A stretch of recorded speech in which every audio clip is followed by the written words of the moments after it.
সিলেটের কোম্পানীগঞ্জ উপজেলার ভোলাগঞ্জের সাদা পাথরের অবস্থা দিন দিন খারাপ হচ্ছে।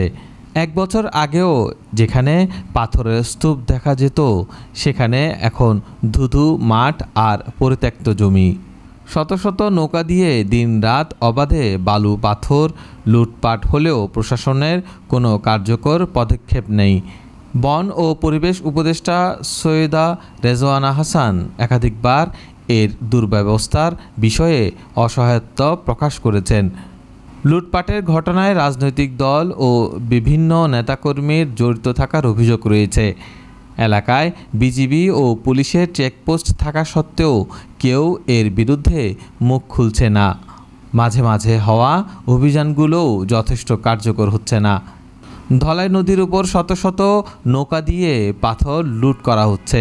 বড় বড় পাথর বিলীন বালুচরের সৃষ্টি হয়েছে এবং বড় বড় গর্ত খুঁড়ে পরিত্যক্ত জমির মতো ভোগান্তি চলছে।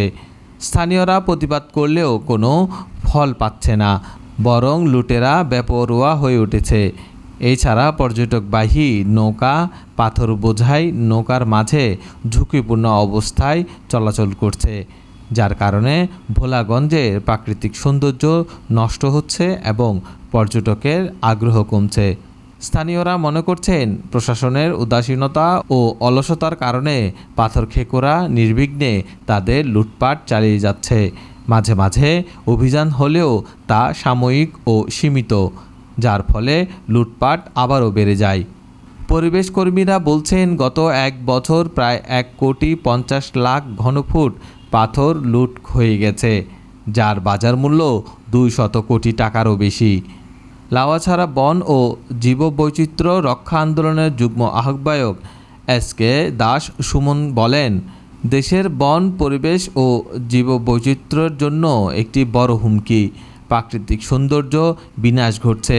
প্রশাসনের অবহেলা ও দখলের কারণে তিনি আইনের যথাযথ প্রয়োগের দাবি জানিয়েছে। সিলেটের পরিবেশ আন্দোলনের সংগঠক আব্দুল করিম বলেন, ধলাই নদীর উজান থেকে আসা পাথরের প্রাকৃতিক সৌন্দর্য এখন ধুধু বালুচরে পরিণত হয়েছে এবং লুটেরা গর্তগুলোকে ফাঁদ তৈরি করেছে।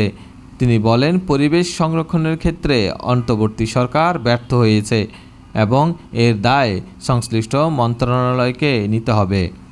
কোম্পানীগঞ্জ থানার ওসি উজানের আল মাহমুদ আদনান জানান, সাদা পাথর লুটপাটের বিষয়ে 15টি মামলা হয়েছে এবং 70 জনের বেশি গ্রেফতার হয়েছে।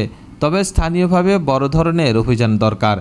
পরিবেশ ও অধিদপ্তরের সহকারী পরিচালক বদরুল হুদা বলেন, সাদা পাথর ইকোলজিক্যালি অত্যন্ত সংবেদনশীল এলাকা না হওয়ায় অভিযানে সীমাবদ্ধতা রয়েছে।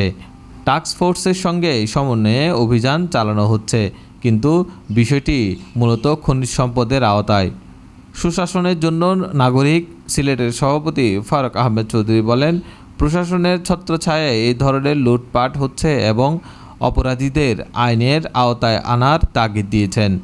বিএনপির সহ সাংগঠনিক সম্পাদক মিফতা সিদ্দিকী বলেন, লুটপাটকারীদের কোনো দলীয় পরিচয় দেওয়া উচিত নয় এবং পতিত সরকারের কিছু অংশ এই লুটপাটে জড়িত।